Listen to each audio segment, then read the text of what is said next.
آپ کو ابراہیم علیہ السلام کا وہ واقعہ سنانے جا رہی ہوں جس میں ابراہیم علیہ السلام اپنے اکلوتے بیٹے کو اللہ کی راہ میں قربان کرنے کے لیے راضی ہو گئے، وہ بیٹا جو انہیں زندگی بھر دعائیں مانگنے کے بعد ملا تھا۔ اللہ کو ابراہیم علیہ السلام کی یہ ادا اتنی پسند آئی کہ اللہ نے آنے والی ساری نسلوں کے لیے قربانی کرنا واجب کر دیا۔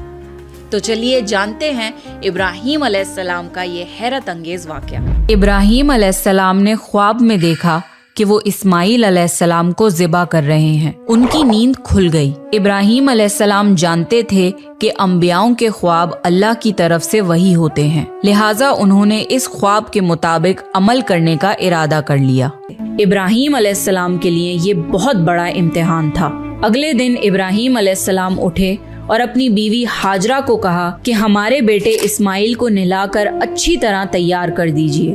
ابراہیم علیہ السلام کی بیوی ہاجرہ نے اپنے بیٹے کو بہت اچھے سے نہلا کر خوشبو لگا کر تیار کر دیا اور ابراہیم علیہ السلام اپنے بیٹے کو لے کر ایک پہاڑ کی طرف روانہ ہو گئے۔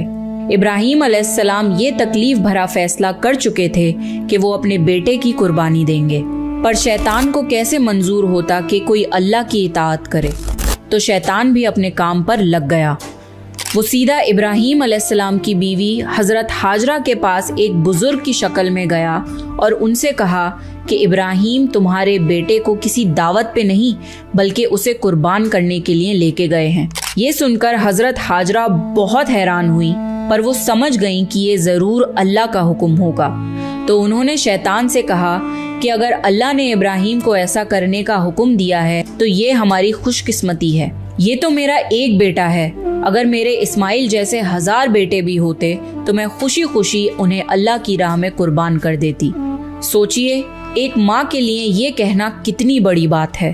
جب شیطان حضرت ہاجرہ کو بھڑکانے میں ناکام ہو گیا تو سیدھے ان کے بیٹے اسماعیل علیہ السلام کے پاس گیا اور کہنے لگا کہ تمہارے بابا تمہیں کسی دعوت میں نہیں بلکہ تمہیں مارنے کے لیے لے کے جا رہے ہیں۔ جواب میں اسماعیل علیہ السلام نے کہا کہ اگر یہ اللہ کا حکم ہے تو میرے لیے اس سے بڑی کیا خوش نصیبی کی بات ہے کہ میں اللہ کی راہ میں قربان ہو جاؤں۔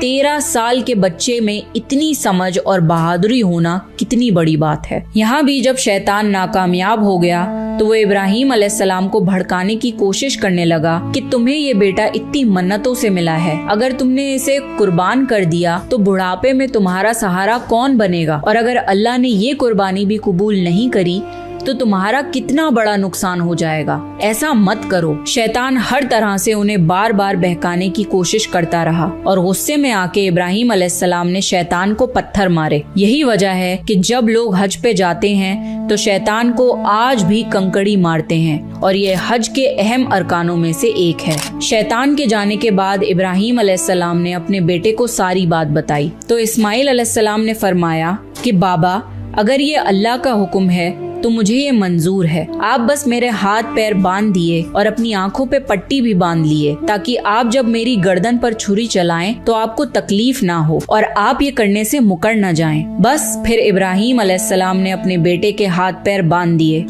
باپ بیٹے دونوں اللہ کا حکم پورا کرنے کے لیے پیش ہو گئے۔ اسماعیل علیہ السلام نے اپنے والد سے فرمایا، جب آپ مجھے ذبح کرنے لگیں تو میری پیشانی زمین پر رکھ دیے گا تاکہ آپ کو میرا چہرہ نہ نظر آئے اور کہیں آپ کے ہاتھ رک نہ جائیں۔ ابراہیم علیہ السلام نے ایسا ہی کیا اور آنکھوں پر پٹی باندھ لی۔ اب انہوں نے چھری پکڑ کر گردن پر چلا دی، لیکن چھری نے گردن نہ کاٹی۔